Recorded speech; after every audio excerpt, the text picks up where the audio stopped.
Shoot him, Fox 2. I can't, I don't have a phone. So what? This is gonna be good.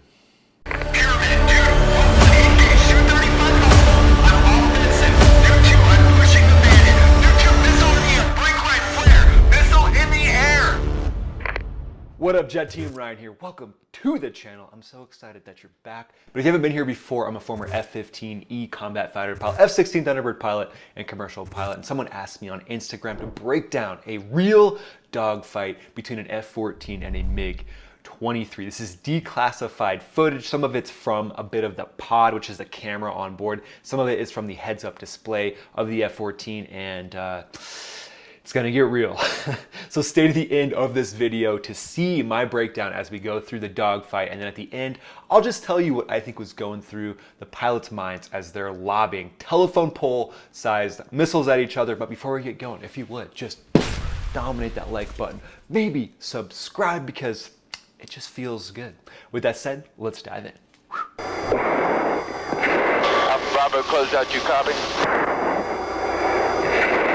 All right, guys, here we are inside the cockpit of this F-14 and a little bit of background on what's going on. So we're in the 80s, you know, everything's raging. Top Gun probably just came out and the F-14 is out doing some work over the Mediterranean. Now, some background on the global tensions at the time was Americans were getting killed in Libya and by what people thought were sponsored groups from Libya, Palestinian terrorists killing Americans, and they were supported by Mikoyan-Gurevich, the dictator of Libya. So America was like, not gonna happen on our watch, as they should. And so they're out over the Mediterranean and they're gonna engage MiG-23s that try to mess with them. So what I think is happening are the F-14s at the time were kind of the tried and true fighter of the US Navy, but they're bringing in F-18s as well to kind of start to get combat experience. Now at this point, what I'm assuming these F-14s are doing is they're out flying patrols. They're out flying caps is what that's called, and they're waiting for these MiG-23s to essentially try to mess with them, because we're like, hey Gaddafi, stop it, stop being a jerk. So these F-14s are here to deliver that message to that dictator, and let's continue to see what happens. Okay, I'm taking another offset, starboard 210.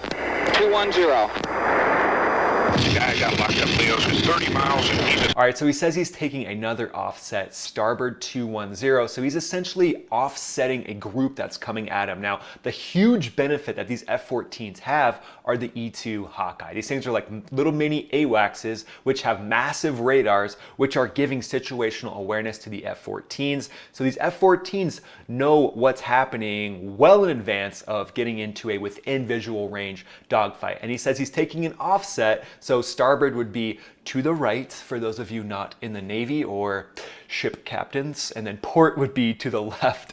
So he's offsetting 210 to the starboard, to the right, and he's getting an offset, basically building distance and space from this group that's flying at him to give himself more time to identify them as hostile, to go through different rules of engagement, and to just get prepared and get inside a WEZ, a weapons engagement zone, for his Fox 1, which is an AIM 7. So let's see how it goes. 13,000 piece of trailer. Roger that. Level off here. Okay, bogies jink back into me for the fourth time. I'm coming back starboard. Come back port now. Port, 27 miles. Bogies are... There you go, coming back port, coming back left. See, I know Navy terms. No big deal. 7,000 feet. Port 5. Watch out, bogies 13550, Angel 16. Heading 340. Okay. Roger, same bogies. You're in collision now. Steering. All right, so he says you're in collision. So you're on a course where you're gonna intercept them. So think about it like a football game, right? If someone's running down the field and you're coming at them from the side, you don't run directly at them, you pull lead and you run to a point in space where they're gonna be at least you should if you're gonna get a tackle on the guy. So that's what they're doing right now. They're pulling lead on this group of MiG-23s so the F-14s arrive in a position, hopefully to surprise them, but in an advantageous position where they can employ weapons. Let's continue. Okay, bogies have jinked back at me again for the fifth time. They're on my nose now. Inside of 20 miles. Master arm on, master arm on. That's very interesting to me that they're just now turning the master arm on. Maybe it was something to do with their rules of engagement, but most likely if you're flying in a combat cap, you would fence in crossing a certain geographical line. That's what we would do in the F-15E in combat. We would cross a certain geographical line and fence in, but sometimes we would fence in with the master arm safe. And the reason why you would do that is because you might be locking up your flight lead or different members of your flight while you're establishing the mechanics of where you're going to be in space and where you're going to be operating at, or maybe you're going to a tanker, so you definitely don't go to the tanker with your master arm hot. So I think that's probably what happened. All their warning systems, everything else that comes with what's called a fence in. Fence in is a fancy way of saying make sure you're ready for combat because things are about to get real.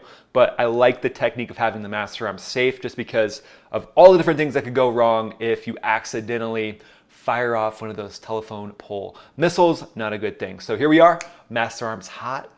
Let's continue. See, good light. Good light.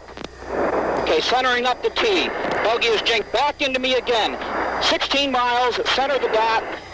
Say your angels. I'm at angels 5. So he's talking about centering up the dot, centering up the T. Now this is just a fancy way of saying I'm going to put my jet in a position to launch this semi-active radar missile, which is the AIM-7, but you don't typically launch it directly straight on. You do certain things that the jet tells you to do, but the jet kind of guides you up to where you need to shoot that thing. Goes up.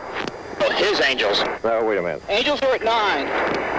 Alpha Bravo from... Okay, so I think he just said he was at 5 and then the bandits are at 9. And I like that. And you might not think that would be the case because a lot of times you'd want to be above a bandit coming in, which there's times for that as well. But in the case of the MiG-23, so let's talk a little bit about that bad boy. It's a swept wing fighter bomber as well, kind of similar to the design of the F-14 in that the wings on the F-14 sweep back as well when it's going faster and then they come forward when it's trying to be a little more maneuverable.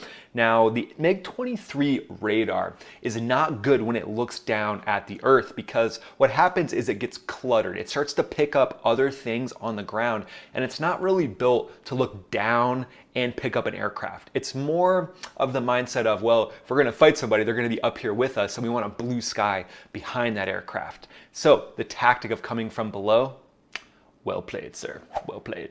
207. 13 miles. 13 miles. Box 1. Box 1. Box 1. So he's launched a Fox 1, that semi-active radar missile is now on the way and it's using computations from the radar of the F-14 to go and smack that target. And then he surprises somebody. I don't know if that was like the people in the E2 that are like, oh man, here we go. It's getting real. Beacon right. Roger that. 10 miles. He's back on my nose. Fox 1 again. Okay, so he's firing 2, which, all right, I get it. I would, it just depend. It depends on your missile load, depends on your wingman's missile load, how many bandits you're expecting. If you're only thinking a couple of them are gonna come up and get you, which that's most likely what they're thinking because these MiG-23s would basically get a call out from the ground. They'd get one target and they would get a radar call out from a ground-based radar that would say, oh, go to this point right here. We think they're in this point right here. That was our last contact with them. And so they would kind of be driving to a ghost, a place where jets used to be or were when they got some good radar information when they were taking off or close to base. Now these F-14s are getting continuous radar information from an airborne system, so they can put themselves in a position where essentially these MiG-23s are going to be flying to this point in space where they're like, all right, man, we're going to shoot some, we're going to knock these jets out of the sky. And then the F-14s are just watching them drone to that point, and like they're doing right now, they're setting up an intercept course and they're going to roll in behind them and start crushing them. It's a trap. Obviously they're taking shots prior to that, which is good. And you know, if you know they're hostile, all day long, man. It's like clubbing baby seals. Here we go.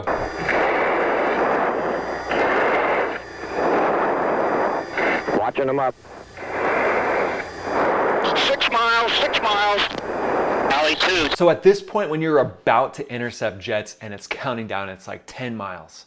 8 miles, 6 miles. Your blood really starts pumping as a pilot. You know, you're about to get in a turning dogfight, most likely, you know, assuming that these MiG-23s see you, which hopefully they're good enough pilots to do that, but their training was a lot less, most likely, than these F-14 pilots. So they might not. It might be a super easy turn in, but you don't know. You don't know what you're going to see. You don't know if they're going to try to take a gunshot at you as you're coming to the merge. You're trying to get out of plane, out of sight, so that hopefully they don't pick you up. A lot of things going through your mind at this point, and the blood is flowing. But it's game time, baby. Let's continue. Tally 2, tally 2.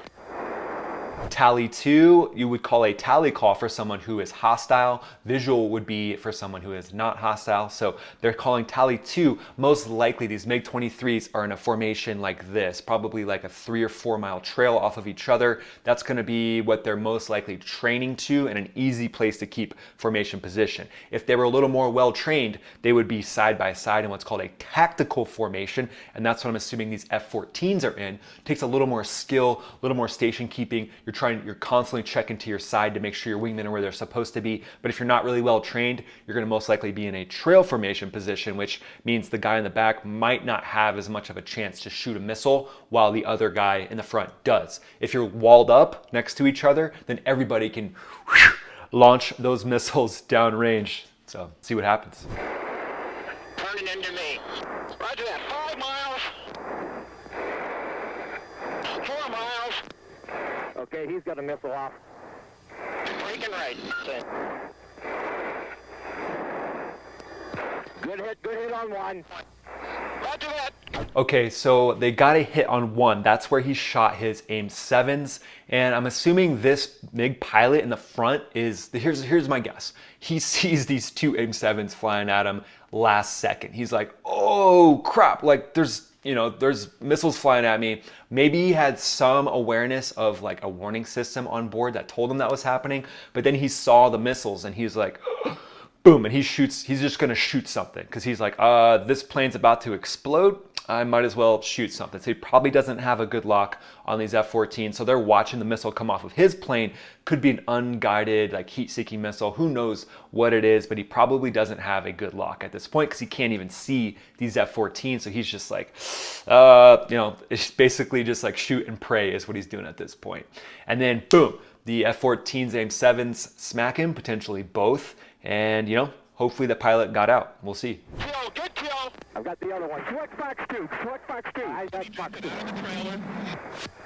I like that. Select Fox 2, select Fox 2. So your step progression is you have your radar missiles, which you fire at longer range, and then you have your medium range missiles, which are going to be your Fox 2s. So the Wizzo is huge here because as a pilot, your fangs are going through the floor, man. You're like, I'm in a dogfight, I'm turning and burning.